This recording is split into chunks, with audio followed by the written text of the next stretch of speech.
Picture this. A construction company dumps toxic waste, knowingly violating environmental regulations. 3 employees are hospitalized. The MD knew about the dumping and authorized it to save costs. Who goes to court? The MD, certainly.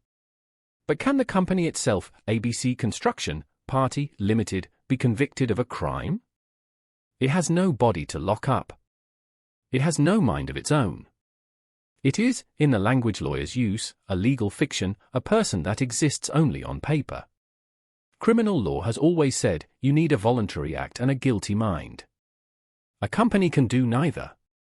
And yet, every modern legal system has concluded that companies must be criminally liable, because without that liability, corporations can commit crimes with impunity, hiding behind the fiction of separate personality.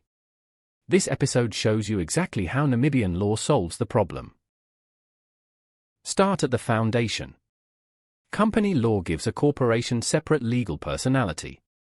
The moment you register a company, the law treats it as a distinct person, entirely separate from its shareholders, directors, and employees.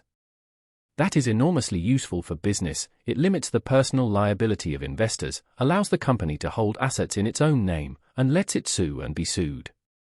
But the same fiction that makes corporations so commercially useful creates a criminal law nightmare. Criminal liability rests on 2 pillars we have studied all semester: conduct, a voluntary act or omission, and culpability, a guilty mind, whether intention or negligence. A company, by its very nature, can do neither. It acts only through the human beings who populate it. Its mind, if it has one at all, is distributed across boardrooms and offices and management structures. So the question is, how does criminal law attach liability to something that, on its own, cannot act and cannot think? Parliament's answer is found in Section 332 subsection 1 of the Criminal Procedure Act 51 of 1977. This is the provision you must know cold.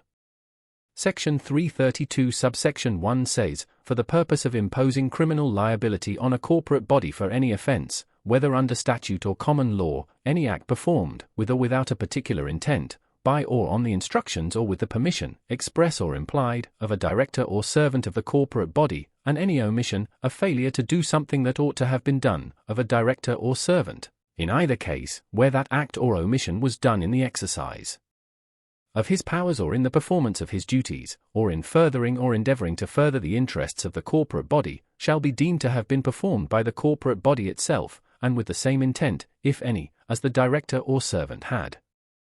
Read that again. The word deemed is everything. Parliament doesn't say the company actually acted or actually had a guilty mind. It says, for criminal liability purposes, we will treat the director's or servant's acts and mental state as if they were the company's own. It is a legal bridge across the personality gap. Let's go through the mechanism piece by piece, because each word of the section does work. First, who? The section covers 2 categories of people: the directors, the top layer, the board, the managing director, the executive, and servants, everyone else employed by the company, managers, workers, agents. So the liability is not limited to the top brass. If a factory floor worker dumps chemicals unlawfully in the course of his duties, the company itself can be criminally liable. The coverage is deliberately broad. Second, what kind of conduct? Both acts and omissions. This is crucial. An act is something the director or servant does. An omission is something they fail to do that they should have done. Companies can be held liable not just for their employees' wrongdoing but for their employees' failures to act, failures to put safety procedures in place, failures to report, failures to prevent harm. In a modern regulatory context, environmental law, occupational safety, food safety, omissions are often the most important category. Third, what nexus must link the conduct to the company? The act or omission must have been done either in the exercise of the director's or servant's powers or in the performance of their duties, or in furthering or endeavoring to further the interests of the corporate body. Both gateways are quite wide. Fourth, the mental element. The section says the deemed act carries the same intent, if any. This is how the company acquires mens rea. The mental state travels with the act. Let me make this concrete. Go back to ABC construction. The MD calls a site manager, dump the waste in the river, I don't want to pay for disposal. The site manager instructs the workers who do it. Now apply section 332 subsection 1. The act, the dumping, was performed by servants on the instructions of a director. It was done in the exercise of their functions and in furthering the company's interests by saving disposal costs. The intent, the MD knew perfectly well the dumping was unlawful and instructed it deliberately, is dolus directus. Section 332 subsection 1 therefore deems that the corporate body, ABC Construction, Party, Limited, performed the act of unlawful dumping with dolus directus. The company can be charged, prosecuted, convicted. And what is its punishment? It cannot go to prison. So the court imposes a fine. This is settled by the Namibian case of S.V. Dresselhaus. A close corporation was convicted of fraud. A member of the close corporation was authorized by a resolution of the CC to plead guilty on its behalf. The court held that because the close corporation is an artificial person, a custodial punishment is not appropriate. The logic is obvious once you think about it. Imprisonment is a bodily punishment. You deprive a body of its freedom. A company has no body to deprive. So the court instead imposes a fine, a financial penalty that can be levied against the company's assets. This is the universal answer when a corporate body is convicted: fine, not imprisonment. The study guide confirms this as the general principle: the conviction of a corporation does not entail a custodial punishment. So when you write your exam and someone asks what sentence a company receives, always say fine.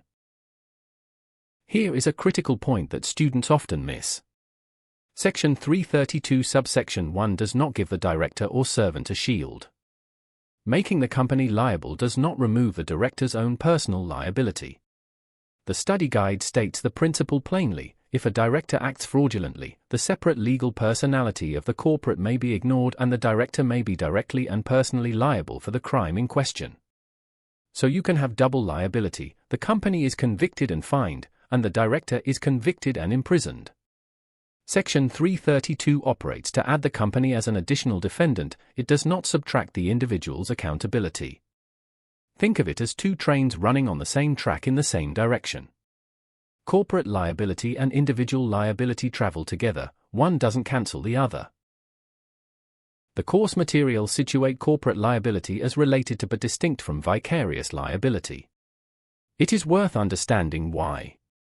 Vicarious liability, which you studied earlier, makes an employer or principal liable for the negligent conduct of a servant, while the servant is the one who actually committed the act. The principal pays for what the servant did wrong, but it is still the servant who did it. Corporate liability under Section 332 goes further. It deems the act of the director or servant to be the act of the company itself. The company doesn't just compensate for what a servant did, it is treated as having done it. The slide materials call this a more severe form of vicarious liability. The study guide says it is closely related but distinct.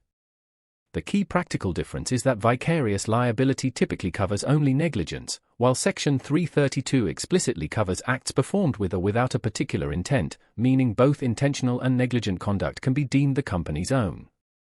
Also, Section 332's nexus is arguably wider because of the second limb, furthering interests, which can extend beyond formal scope of employment.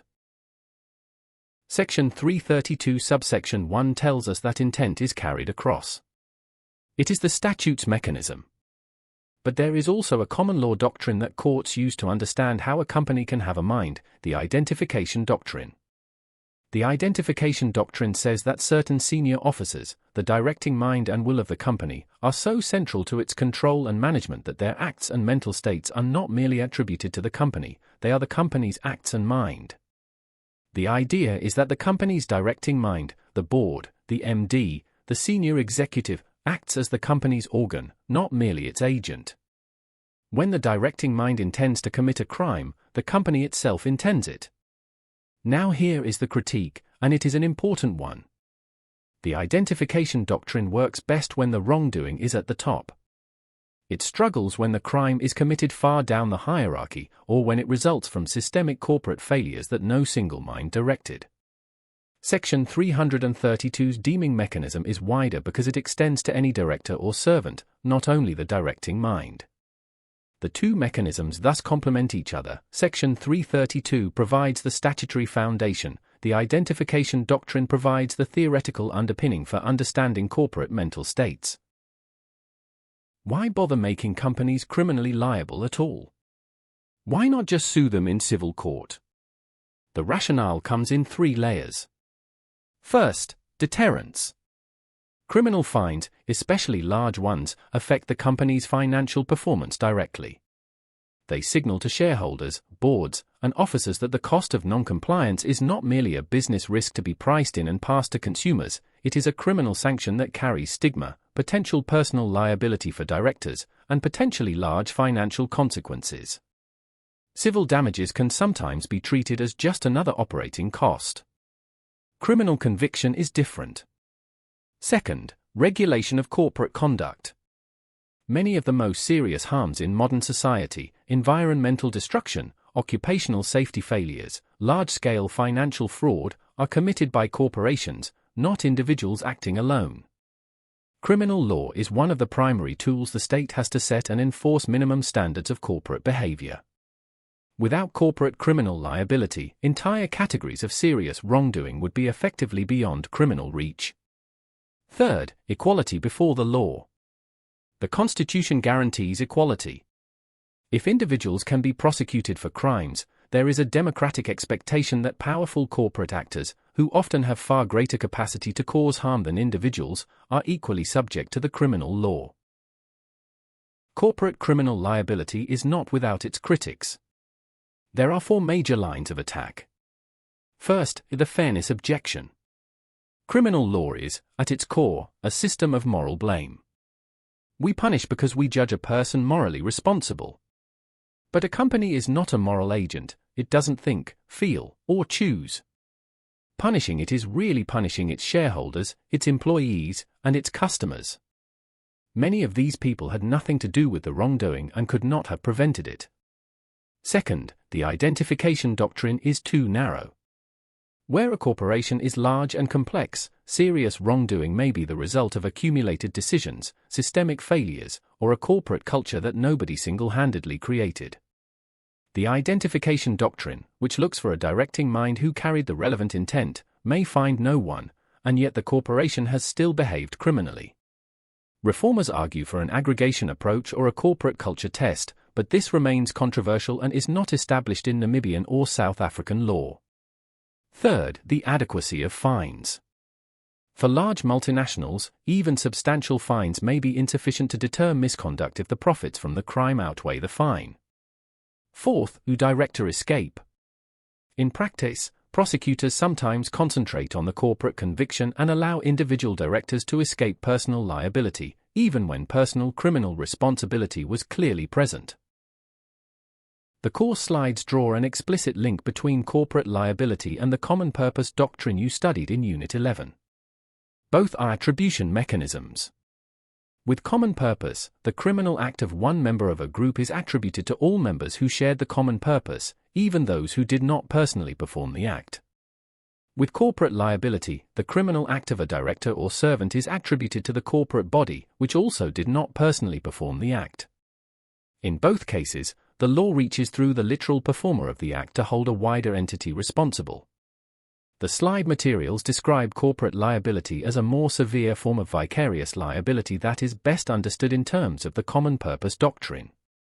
The analogy helps, just as common purpose is used to prevent individuals from escaping liability by hiding behind a group, corporate liability is used to prevent corporations from hiding behind the legal fiction that they had no mind.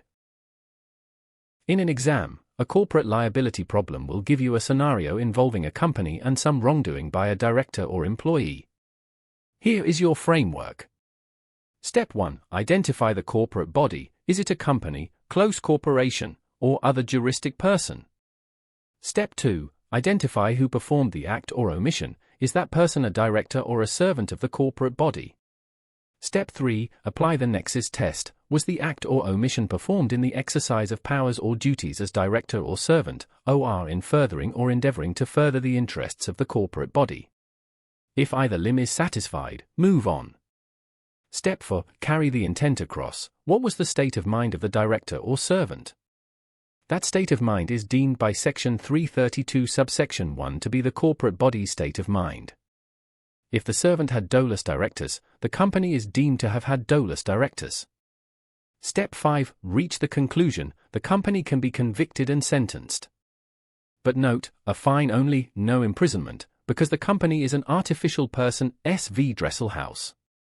Step 6. Note the individual's personal liability. The director or servant remains personally liable and can be convicted alongside the company.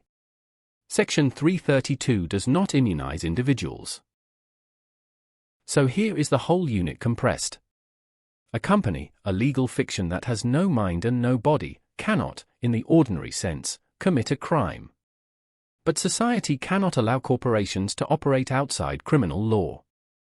Parliament's solution in the Criminal Procedure Act 51 of 1977 is the deeming mechanism in Section 332 subsection 1. The acts and omissions of a director or servant, performed in the exercise of their functions or in furthering the company's interests, shall be deemed to be the company's own acts and omissions, with the same intent, if any.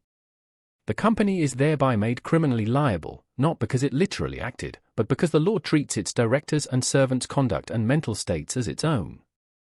The punishment, since the company cannot be imprisoned, is a fine, confirmed by SV Dresselhaus.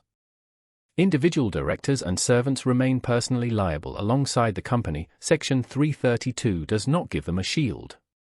The rationale is deterrence and the regulation of corporate power. The critique is that imputing fault to an artificial person is morally complicated, the identification doctrine is too narrow for complex organizations, and fines may be inadequate for wealthy corporations. Know all of this for your exam: the section, the mechanism, the case, the punishment, and the tension between rationale and critique.